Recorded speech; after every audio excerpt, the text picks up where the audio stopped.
साथियों, बहुत बहुत धन्यवाद। आपने हमारा साथ दिया है, उसके लिए हम सदा आभारी रहेंगे आपके। यदि आप आगे भी साथ देते हैं तो ये आभार हमेशा मैं आपको व्यक्त करता रहूँगा। साथियों नमस्कार, मैं कमलेश्वर सिंह फिर एक नए अपडेट के साथ साथियों उपस्थित हूँ। साथियों, सरकारी आदेश तो कोई आज हमारे पास नहीं है।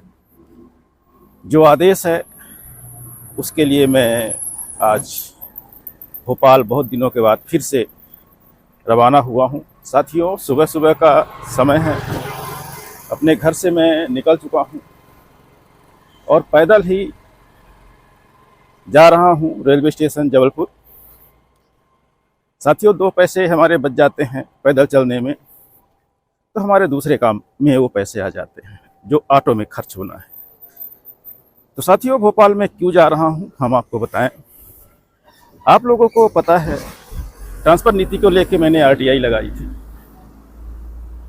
और उसका विभाग ने जवाब आज तक नहीं दिया है। और ये आरटीआई राष्ट्रीय स्वास्थ्य मिशन में थी। तो राष्ट्रीय स्वास्थ्य मिशन हम जाएंगे, लेकिन समय बचेगा तब। साथियों, ऐसा मैं क्यों कह रहा हूं? क्योंकि मेरा पहला उद्देश्य जो है, संचालनालय, नगरीय प्रशासन एवं विकास विभाग में हमें जाना है। वहां पे आज हमारा एक आरटीआई की प्रथम अपील की सुनवाई होनी है। वहां भी हमने एक आरटीआई लगाई थी जिसमें शासन के आदेश निर्देश थे कि जो पुराने सामुदायिक संगठक हैं, संविदा कर्मचारी हैं, जिनकी नियुक्ति 98 के पूर्व की है, तो उनको नियमित किया जाना था, लेकिन आज दिनांक तक नियमित नहीं किया गया है। कहीं ना कहीं अधिकारियों की मिलीभगत कह ले या उत्तरदायित्व तो नहीं निभा पा रहे हैं या कुछ और। तो साथियों, उन्हीं के लिए आरटीआई लगाई थी। आरटीआई का जवाब तो नहीं दिया, लेकिन फिर हमें अपील लगानी पड़ी और अपील में सुनवाई आज मेरी है। तो सबसे पहले मैं वहां जाऊंगा, उसके बाद यदि समय बचा तो ही मैं राष्ट्रीय स्वास्थ्य मिशन जाऊंगा डायरेक्टर साहब से चर्चा करने कि जो संविदा नीति की आपने जो आदेश दिया था हमारी प्रथम सुनवाई में, उसका आज तक कोई प्रत्युत्तर नहीं मिला। तो आगे हम उसके लिए क्या करें। हालांकि यहाँ पे हम बताना चाहेंगे कि हमारे वो साथी जो राष्ट्रीय स्वास्थ्य मिशन के कामों को लेके हम बहुत दिनों से लगे हुए थे और लोगों को परेशानियां हो रही थी मेरे कारण कि ये है कौन। बहुत सारे तमगे हमको दिए गए, कभी मूर्ख कहा गया, कभी कुएं का मेढक कहा गया और कभी यूट्यूब दुकान चलाने वाला कहा गया और कभी मुझे ड्राइवर भी कहा गया। फेसबुक, व्हाट्सएप ग्रुपों में हमें इस तरह के संबोधन मिले, लेकिन मुझे उससे कोई फर्क नहीं पड़ा। फर्क क्यों नहीं पड़ा? क्योंकि हमारे लिए हमारा लक्ष्य माने रखता है। रास्ते में आने वाले जो कंकड़, धूल, मिट्टी, आंधी, पानी, हम उनको बिल्कुल पूरी तरह डिनाई करते हैं।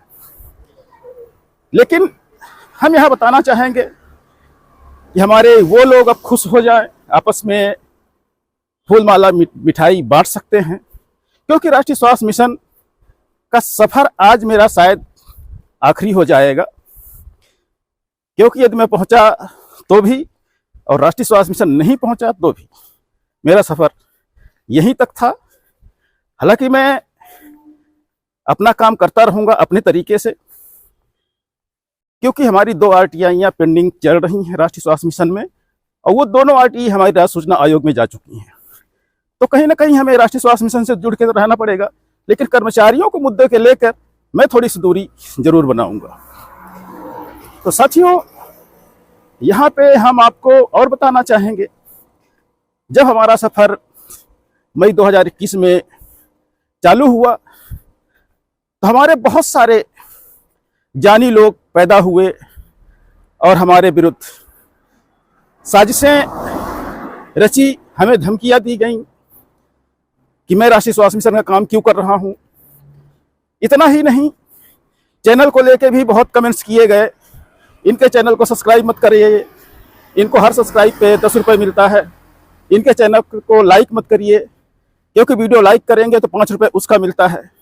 और सच्चाई आप सभी जानते हैं, कि चैनल सब्सक्राइब करने से, वीडियो को लाइक करने से या शेयर करने से किसको क्या मिलता है। ये कोई बहुत बड़ी बात नहीं है, ये सब जानते हैं।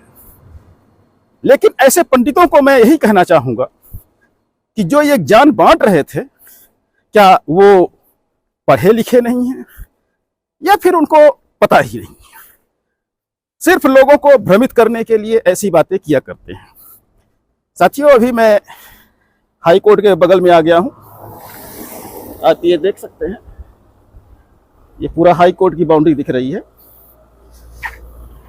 हमारा साथी यही हाई कोर्ट ही है, सच्चा साथी। क्योंकि जब भी हम कोर्ट जाते हैं तो हम अपनी उपलब्धि हासिल कर लेते हैं, इसमें कोई दो राय नहीं।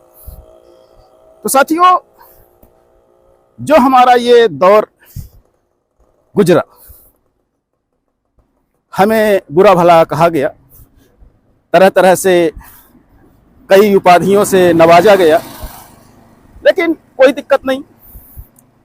हम अपने जिस सफर पे निकले हैं, हम लगातार उस पे चलते रहेंगे। बस फर्क ये है कि हम अपने तरीके से चलेंगे। लोगों का साथ अभी तक चाहते थे, लेकिन साथ ना मिल पाने के कारण कहीं ना कहीं हमें भी थोड़ा बहुत परेशानियां तो हुई हैं। लेकिन जब मैं निकला था तो अकेला निकला था। अब ये सोच लिया हूं कि अकेला ही चलूंगा, कोई दिक्कत नहीं है। तो साथियों, अभी हम स्टेशन पहुंचने वाले हैं। साथियों, ये रेड कलर में एक लाइट दिख रही है, आप देख रहे हैं, ये रेलवे स्टेशन जबलपुर है। अब हम यहाँ पर पहुँचने वाले हैं। साथियों, 5:30 बजे की हमारी ट्रेन है और उससे हम भोपाल पहुँचेंगे। फिर भोपाल में क्या गतिविधि हुई उसका हम अपडेट आपको बाद में देंगे। तो साथियों, बहुत बहुत धन्यवाद, आपने हमारा साथ दिया है, उसके लिए हम सदा आभारी रहेंगे आपके। यदि आप आगे भी साथ देते हैं तो ये आभार हमेशा मैं आपको व्यक्त करता रहूँगा। और यदि नहीं साथ देते हैं तो भी कोई समस्या हमारी नहीं है, समस्या आपकी है। लड़ मैं आपके लिए रहा था, मैं अपने लिए नहीं लड़ रहा था। जब तक जेब में दम है हमारे, तब तक हम लड़ाई ये करेंगे। और जिस दिन जेब खाली हो जाएगी, उस दिन जरूर ये लड़ाई रुक जाएगी। क्योंकि कहीं ना कहीं जीने के लिए और किसी काम के लिए सबसे बड़ी जरूरत पैसा होता है। तो साथियों, मिलेंगे अगले अपडेट में। साथियों, लेते हैं विदाई आपसे। अभी स्टेशन आ गया है, मैं अंदर प्लेटफॉर्म के अंदर प्रवेश करूंगा।